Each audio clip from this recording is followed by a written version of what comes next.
my name's Jason. I go by JP online. I'm the founder of Analysis On Chain, shortened down to AOC. And I'll give you a little bit of information about what we do just before we kick off, just so you guys know how we can support Calibre. So let me share my screen. I think it's really important to understand what the relationship is here, right, between AOC and CCG. So when I spoke to Mr. Mohawk originally, he came into AOC. We was called Crypto Assets back then, but we changed our name. We think it's more appropriate to the kind of work that we do. So we got talking. We spoke all about Louverture. You can go and see that on my YouTube channel. We'll get real in depth on that. And then, Mr. Mohawk approached me thereafter and said, "Hey, would you like to be involved in marketing?" And I said, "Well, to be honest, I don't do promotion, as I don't really like getting paid to do marketing, right? If I'm doing marketing, it's because I've done the due diligence and I know and feel that the organisation's safe to do so, right? And I certainly wouldn't want to get paid for it. And this is a a personal thing. Got nothing against anyone else doing that, but for me, I always think that there's a conflict of interest if you're getting paid to promote something. Because you're going to be less inclined to say some of the bad things as well, right? And what we're about is just bringing transparency, integrity, and trust to the space, and so that's us. Now, we recently had a project come to us actually and say, "Hey, could we do an AMA?" I said, "Well, we don't charge for AMAs, but you got to go through our vetting process, which is pretty stringent, right?" So I'm going to take you through that process tonight, and the key thing really here is that any projects that go through CCG are going to have to go through AOC, right?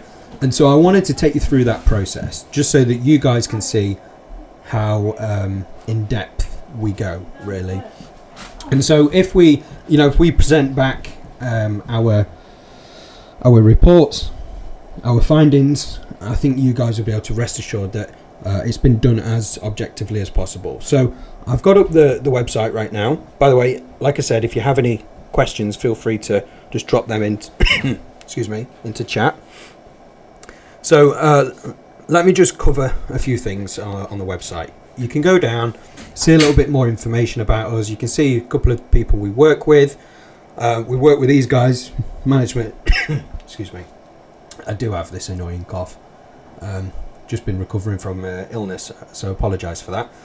But the management at DeFi, I've known them since the start of this year, so 2022, so almost a year now, and worked with these guys for a length of time.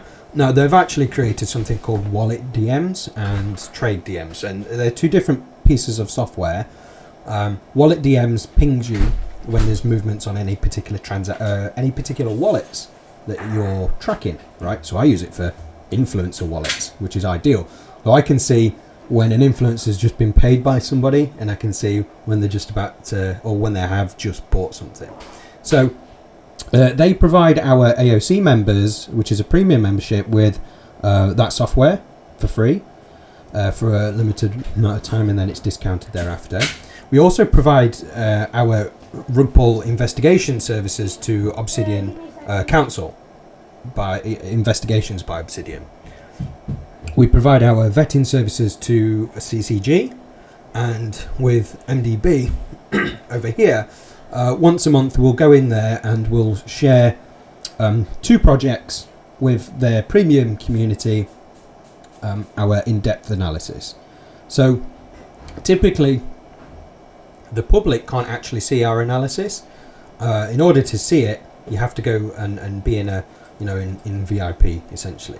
Okay, I'll give you a quick look at what this looks like. We've got all our analysis here, PDFs, all of our threads which are educational. We've got a bunch of other things as well, like news, trading, all sorts on here. So this is VIP. On the website, if you wanted to, you could always buy a membership as well. We've had 2 in the last 24 hours, unfortunately, that have... I say unfortunate, it's a bit weird that, but they've chosen to go with the tier 3 because you get rug pull investigation support there as well, and both of them had been victims. Having said that, both of them have now received our services for that and know clearly where they need to go. So there's a bunch of information on the website. Go and check it out. You know, there's ways of supporting us as well. We've done this for free for like nearly a year, but now we're trying to onboard more people, and so we have to start charging somewhere in order to pay the team, because it is time away from the families and things like that. But just to finish up, we have started creating NFT collections if we've done analysis on projects. We've got Red Light here, Horde here, which we called out, by the way, weeks before it was going to fail, that it was going to fail. Daylight, and then this is our tier 3 NFT that you get once you buy a tier 3 membership. Just a couple of things as well before we actually get into the process. I've got a couple of threads here I wanted to show you. So when I say AOC, we've got a bunch of people who are all networked together, who come together to help solve some of these things that go off. So this was one of the victims last night who got in touch. He lost $2,100. We found out where the theft happened, but it wasn't so clear about how it happened, right? So I'll put this thread in chat in a second. You can have a look at how we've been able to pinpoint what happened. So we've got this brand new technique or format, I would say. And I say brand new, but it's been around for a couple of months already, and it's a points-based system. Okay, it's a points-based system, and some of them are 14 pages long. This one, this is Red Light Finance. This turns out to be 10 pages long, right? And we'll be going through. We've got a template. We'll be going through the template, and we'll be filling this out from top to bottom. Okay, and then for CCG, what we've got to do is we've got to determine a score that we're happy with. Okay, out of 100%. And then any projects that's above that will pass through into the marketing team, of which I am not a part of. I stay very impartial. I just get paid for doing the vetting, right? That's the only service that I'll be providing, and my team will be providing. We won't be doing any marketing, or at least paid marketing, right? If we choose to do that off our own backs, that's different. But there will certainly be no paid marketing. And then any projects that come in under a certain percentage, okay, is that the end of the road? Well, not necessarily. If some projects decide to improve their protocol in a way that improves safety, so all these questions here, with the exception of a few social media ones, are all sort of aimed around safety, right? So if these guys can, for example, remove the stop trading function, or they'll get a bunch of points back for that, right? If they can remove the mint function, again, the same.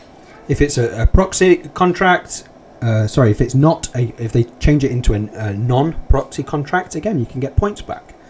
So this is the process, right? I've got a couple of different examples to take you through today, and I want to take you through the reasons why I'm asking these questions and how it can impact certain protocols, right? And how it could impact you as a community member, as an investor, right? So the first thing we do is we do a deep dive on the team, predominantly, right? We'll probably do a bit of a write-up and things, but we'll ignore all that for now. We do a deep dive on the team, okay? And the reason for that is because, first of all, my stance on KYC is that I've seen it with my own eyes. KYC can be faked, right? I have seen somebody literally get paid $500 to be the face of this project. They paid this guy $500, right? And this guy was broke, and he didn't even have a computer. So when he was on the video to the KYC company, I won't mention who it is, and they asked them to show the ownership of the wallet, he said, "I've got no computer. I don't know what that means." Right? Clearly, he's not the owner of a project. He'd been paid. Be careful out there, because projects and teams can say that they're doxed. We'll take images like this, and we'll reverse image search them, okay, and we'll see what comes up. Okay, and there's a reason why we do that, because if you've ever seen the TV show Catfish, some people, fake their photos and things like that. I guess what I'm saying here is we try to go above and beyond to try and prove the identities of people if they're saying that they're doxed, right? If it's just KYC, I tend to really mark that down just because of what I explained earlier. And then of course you've got anonymous. And I get being anonymous from both a from a safety perspective. You know, you don't want weird people coming around your house and things like that. But at the same time, remember, I'm looking at this thing from a risk perspective for you guys, for the community members. So if it's anonymous or KYC, they are severely marked down. If they're doxed, well, I'm going to go find you online, okay? And I want to see solid social history. And you'll be surprised how many times you don't find it. So anyway, that's that. Next thing that I wanted to touch on was a little bit about legal structure. Now, we do have more and more recently organisations coming up saying that they are an LLC, a limited liability corporation or company, I think it is. I can't remember exactly. Well, if that's the case, you should find a record of that online. And so we deep dive, we go and find it out. We wasn't able to confirm in Dubai. They say they have an office in Dubai. There's the address. I couldn't verify this with links on the web. But for sure in Australia, we've got the link. We've got this one here, Australia check. Okay, registered. Singapore. So this is in Singapore, okay. So if you're starting to see stuff like this and it's building up a picture about the organisation and you think you found the identities of the individuals online, you can then start to place a level, and I wouldn't say complete trust, but I'd say a level of trust that these people are who they say they are or not, and the organisation is what they say it is or not. Right, so you'll have definitive answers either way. We're looking at the white paper, we're trying to understand the technology, and we'll relay the technology back to our members in a way that we think is digestible. We've covered technologies like Nillion, right, which is a unbreakable encryption. Even in the advent of quantum computing, you cannot break this thing. The encryption's shredded up and everything. Fascinating technology. So we've got to take that complex technology and relay it back in such a way that makes sense, right? So we go deep into the white paper. We're checking out all the risks. We are looking if it's like a fork or if this is brand new technology, and we're telling our members about this. So that's the first thing. Next, we've got rebellion, right? And I wanted to get a little bit deeper into some of our questions here. Now, as we go through, we are checking proxy contracts, verified contracts. In simple terms, proxy contracts, right? You've kind of got, imagine two contracts. The first one is called the proxy, okay? I kind of describe it as a gateway, right? That contract number, so if you've got a token, for example, or an NFT, and you've got a proxy contract, that contract address will always stay the same, and the description will always stay the same. However, all of the functions behind the contract, so if I go into the Rebel token here, all of the functions which can be seen, like all of these, right, or every single one of these, the back end of the contract can be taken away and a new one put in, which means from yesterday till today, that could be a completely different project or a completely different contract, right? And it could be an attack contract, or it could be an improved contract. The truth is, it's really hard to keep on top of. You won't know when it's been changed. Now, I've seen that. That was one of the victims. If you read through one of them threads, it was a proximity contract with an unverified contract, which is kind of like the worst of the worst, if you like. So the verified contract, okay, this one here is verified. We know that because it's got the green tick here. Okay, if you can see my mouse. And we can read the code. Now, you might not know what that code means, but we can read it. Okay, let me pull up a contract that you won't be able to read. Now, I'm calling these things bad, right? Proximity contracts. the thing is, by the way, look, this has a green tick, which means it's verified. That means the proxy is verified, but look, it says proxy. So if I click, is this a proxy? This one is not verified, and this is the main contract, the back door, the back end. Once you've opened that gate, this is like the garden. This is not verified, right? There's no green tick here, okay? And it's just a load of letters and numbers. Now that is code, right? You don't know what's underneath that code. It is encrypted. And when you verify it, it looks like this. Okay, so when you've got a mixture of both, of proxy contract and unverified contract, you have this. This is a recipe for disaster. Now, I'm not saying that all of them are going to be bad, right?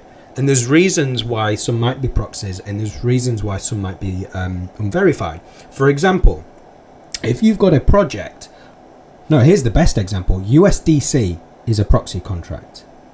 What does that mean? That means that the team, the USDC team, Circle, have the ability to change that contract. They can basically do what they want with it. It's fantastic from a developer's point of view, because it means you don't need to migrate. It means that people don't need to go find the new contract address and then sort out the transitioning of everyone's tokens. So having a proxy is super easy from a project and a developer standpoint. But if you see that reader's proxy or writer's proxy, always ask questions. Okay, do they need that flexibility? If it's one project and the white paper is as it is, should they be changing it all that much? And the answer is maybe. Go and find out. Okay, now when you combine that with an unverified contract like this, so not only have you got a contract that you can change at any time, the code here is hidden, so you can't see if it's got an attack function in there, right? Something that's going to drain your wallet.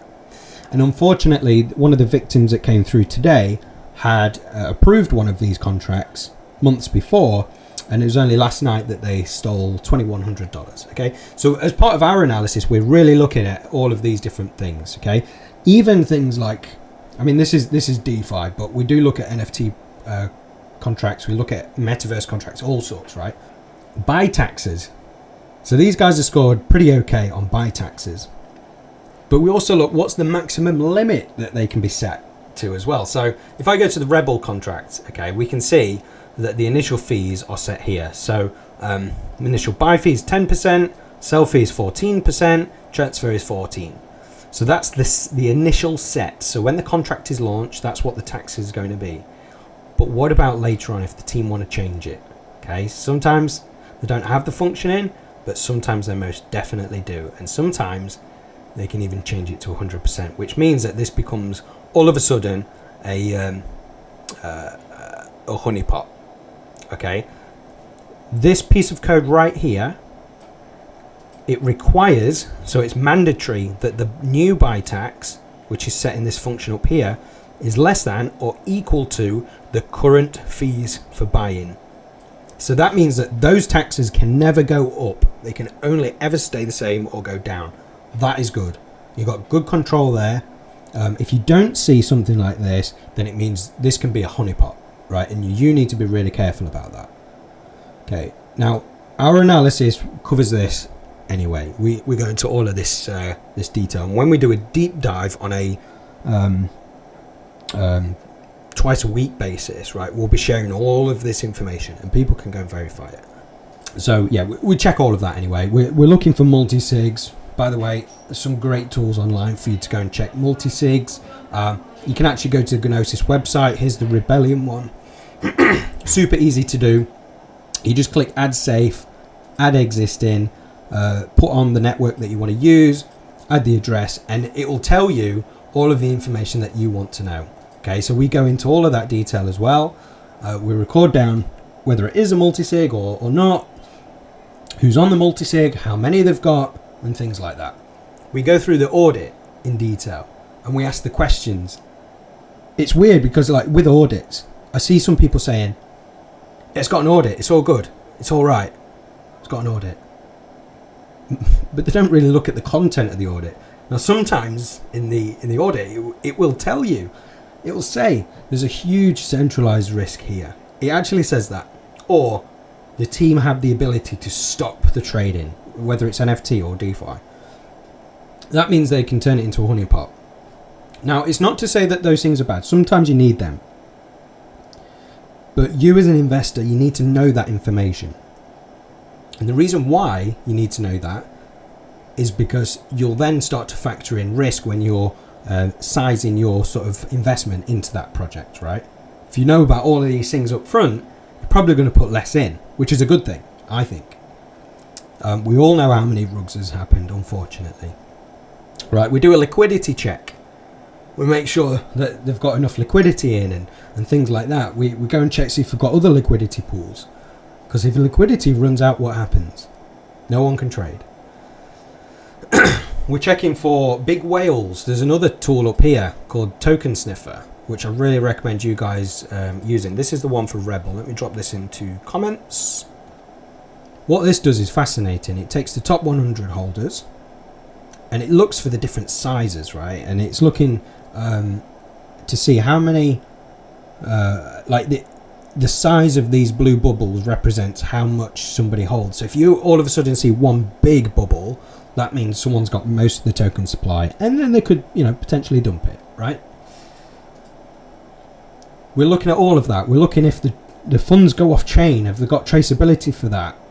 Do they encrypt your private keys if it's like a trading bot or something like that? Right, so that's Rebellion. One more to go through. I'm not going to do this from top to bottom. This is MDB. Now these contracts here, I'm going to quickly show you these. This is a really well written contract. But yeah, that's one thing that we're about. We do all the upfront research on projects. We feed that information back to our members. Members can then decide on if they want to get in or not. Do you charge a few to do that analysis? New in the group. Well, for CCG, because we're going to be a partner, we'll be charging the projects. That'll be part of the CCG fees, let's say. And I've made it very clear, and this is the agreement going forward, that AOC will not be paid to market any of the projects through CCG. We are only paid to vet the projects in this sort of level of detail. So through CCG, there's no charge. If you want to be a member, like on, for example, when we was on our website, on memberships, then you got prices here. By far our most popular one is T3. You get so much more with that. You get the rug pull investigation support as well. But even with tier 1, you get access to all of our content. You can only attend two live sessions per month. But you still get to see all of the content as well. So if you're joining as an AOC member, then yes, you would need to pay to receive these services. But on top of that, we do provide educational content as well in all of our unpaid channels as well, like the threads that we shared earlier about these exploits, right? And the underlying message is go and remove all the accesses on MetaMask because you don't know what you've connected to. So anyway, that is a rundown of AOC and how we'll be able to support CCG going forward.